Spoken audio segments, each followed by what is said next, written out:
It's now truly my great honor to introduce our main speaker, U.S. Congressman John Lewis.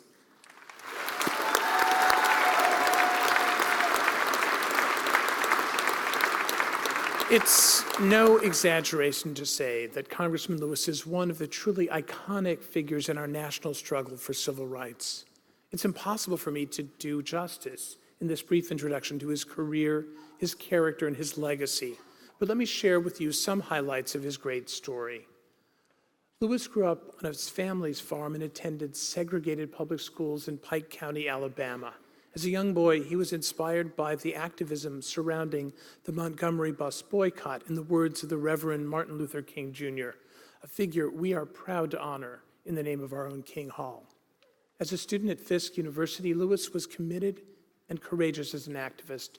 He participated in the freedom rides opposing bus segregation across the South, and he challenged the injustice of Jim Crow in the South, for which he was beaten by angry mobs and arrested by police. He also served as chairman of the Student Nonviolent Coordinating Committee, SNCC, which he helped form.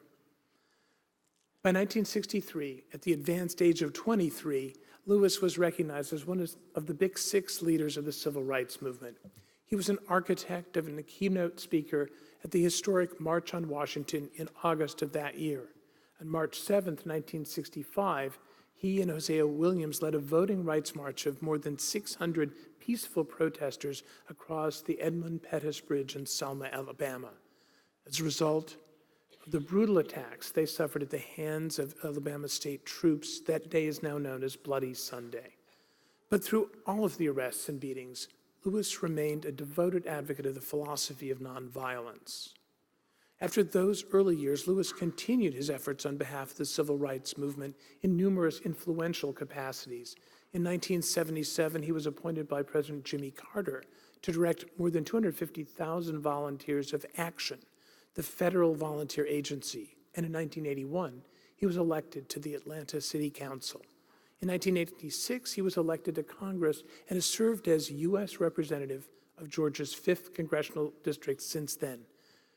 For his extraordinary commitment and contributions to social justice, Lewis has received more than 50 honorary degrees from prestigious colleges and universities, as well as many awards from eminent national and international institutions. In 2011, he was given the Presidential Medal of Freedom by President Barack Obama. Let me end with the words of others. Lewis has been called the conscience of the U.S. Congress and has said, and Roll Call magazine has said, John Lewis is a genuine American hero and moral leader who commands widespread respect in the chamber. Please join me in warmly welcoming Congressman John Lewis.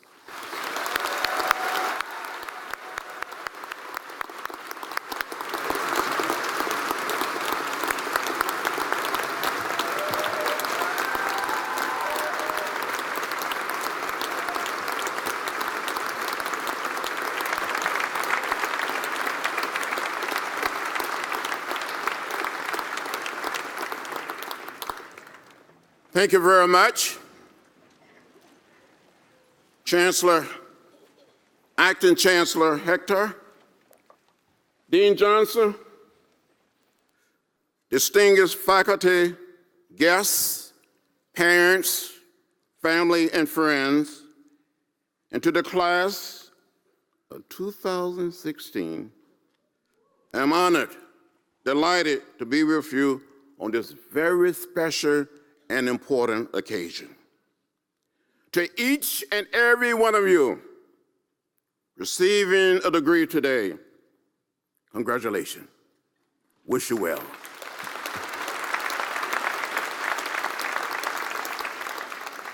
This is your day. It is your day. Enjoy it.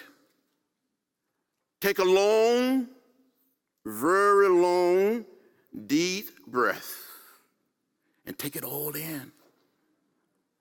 But tomorrow, you must be prepared to roll up your sleeves because the world is waiting for smart, talented men and women to lead each one of us to a better place. You can do it. and you must do it. I love to come to places like this place. There's a warm spirit here. I love to come to colleges and universities where there's so much hope, so much optimism. And I must tell you now, I'm honored to be standing here in this hall, King's Hall, to have an opportunity earlier today to view and touch the statue name and in honor of Martin Luther King Jr. If it hadn't been for Martin Luther King Jr., I wouldn't be standing here today. He helped free and liberated many of us. So Acting Chancellor and Dean, thank you for inviting me to come by. You need it now more than ever before. You must be headlights and not taillights. When I was a young student activist, sitting in and sitting down at lunch counters, on stools, in restaurants, department stores, in Nashville, Tennessee, and across the South, I endured the hostility and the danger of the Freedom Rides so we could desegregate public accommodation places across the South. During my early years in the Civil Rights Movement, and even before I got involved in the movement, I saw those signs that said, white men, colored men, white women, colored women, white waiting, colored waiting. I would come home and ask my mother, my father, my grandparents, my great-grandparents, why? I asked my teachers, why? And they would say, that's the way it is. Don't get in the way. Don't get in trouble. But individuals like Martin Luther King Jr. and Rosa Parks and so many others inspired me to get in trouble. I got in trouble, good trouble, necessary trouble. As young lawyers, you have a moral obligation, a mission, and a mandate to get in trouble, to get involved in helping not just to make our country, but to help make the world, to make this little planet, this little piece of real estate we call Earth, a better place for all humankind. You can do it, and you must do it. It is because of the movement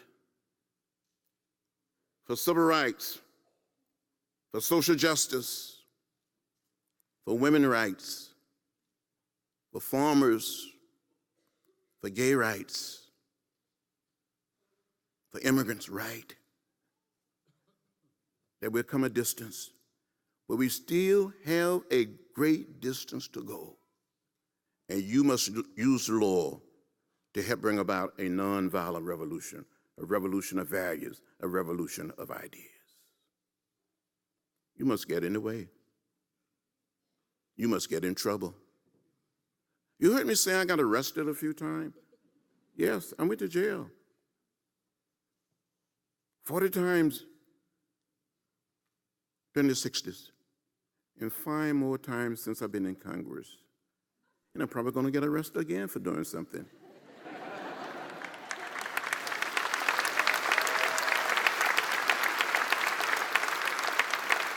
When you see something that is not right, not fair, not just, you must stand up, speak up, and speak out. Use the law. In a country like this country, but all around the world, we have a right to know what is in the food we eat, what is in the water we drink, What is in the air we breathe? This little piece of real estate that we call Earth is not ours to abuse, to waste, but to save the planet for all humankind. If it hadn't been for the law and for lawyers, and been for music, the civil rights movement would have been like a bird without wings. Just think, a few short years ago when I was growing up, I saw the signs that said white and colored, white men, white women, colored women, white waiting, colored waiting. But those signs are gone today. The only places our children and their children will see those signs will be in a book, in a museum, on a video. Just think a few short years ago, in the 11 states of the old Confederacy, from Virginia to Texas, many people could not register to vote simply because of the color of their skin. An individual was asked to count the number of bubbles on a bar of soap, the number of jelly beans on a jar. People stood in unmovable lines.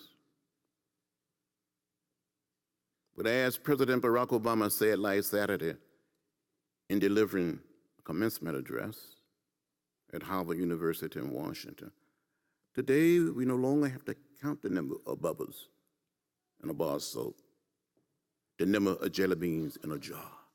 But there's still forces in America today that are trying to make it harder and more difficult for people to participate in the democratic process.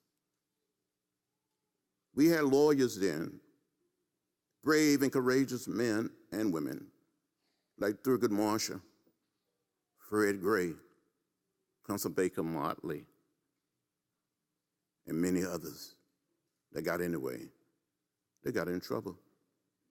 Some of the lawyers were beaten and left bloody because they were defending civil rights activists. You may not get arrested. You may not be beaten. But somehow, in some way, you must use your education to go out there and push and pull. Not just in California, but all around the world where people need help. It's your calling.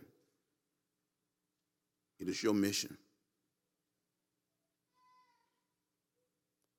Be not afraid. Be courageous. Be bold. Now, here in America, this is an election year. I will not tell you, I wouldn't insult your intelligence to tell you how to vote and what to do.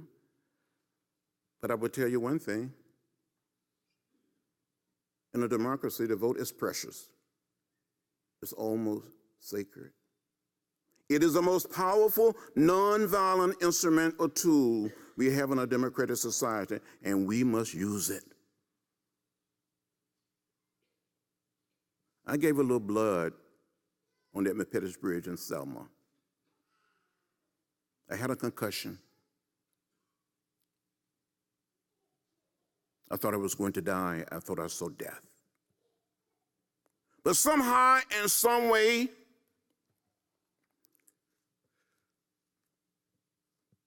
with a group of lawyers, rewrote the Voting Rights Act on that highway. The Congress passed it, and President Lyndon Johnson signed it into law. You must respond to the cries, the pains, and needs of our society. We've come a distance. We made a lot of progress, but we're not quite there yet. If we get it right here in America, maybe we can serve as a model for the rest of the world.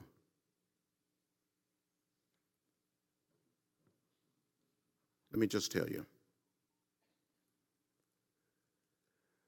Some people will say nothing has changed. I feel like saying, come and walk in my shoes. I will show you it's changed. Our country is a different country. Our world is a different world. But there's still too many people that have been left out and left behind in America and around the world. We got to end discrimination based on race and color or nationality, based on sexual orientation. In the final analysis, we are one people, we are one family. We all must learn to live together as brothers and sisters, or we perish as fools. I'll tell you one little story. When I was growing up outside of Troy, Alabama, 50 miles from Montgomery, on a farm, I had an aunt by the name of Seneva. And my Aunt Seneva lived in what we call a shotgun house. I know as smart law students here at this great school, University of California, Davis, you don't even know what I'm talking about. You never seen a shotgun house. I was born in one. A shotgun house was an old house, one way in, one way out, in a nonviolent sense, where you can bounce a basketball through the front door and it will go straight out the back door. But one Saturday afternoon, a group of my brothers and sisters and a few of my fresh cousins were out playing in my Aunt Seneva's dirt yard, and an unbelievable storm came up. If you don't know what a shotgun house is, maybe it's an old house with a tin roof.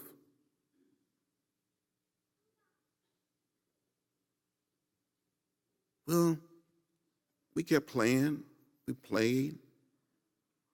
The storm came up. My Aunt Seneva got us in. The wind started blowing, the thunder started rolling, the lightning started flashing, and the rain started beating on the tin roof of this old shotgun house. My aunt became terrified. She started crying. She thought the house was going to blow away. So she got all of us little children together and told us to hold hands. And we did as we were told. The wind continued to blow. The thunder continued to roll. The lightning continued to flash. And the rain continued to beat down on the tin roof of this old shotgun house. And we cried and we cried. And when one corner of this old house appeared to be lifting from its foundation, my aunt had us to walk to that corner to try to hold the house down with our little bodies. When the other corner appeared to be lifting, she had us to walk to that side. We were little children walking with the wind, but we never left the house. I said to you, call it the house of California. Call it the house of Georgia. Call it the house of New York. Call it the house of the Middle East, the house of Israel, the house of Africa, the house of China, the house of India. We all live in the same house. And as a people, as Dr. King would say, we must learn to live together as brothers and sisters. If not, we will perish as fools. I said to you as you leave this campus, be hopeful, be optimistic. Don't get lost in a sea of despair. Keep the faith, be happy, and go out there and work and make things better for generation unborn under the rule of law. Thank you very much and good luck.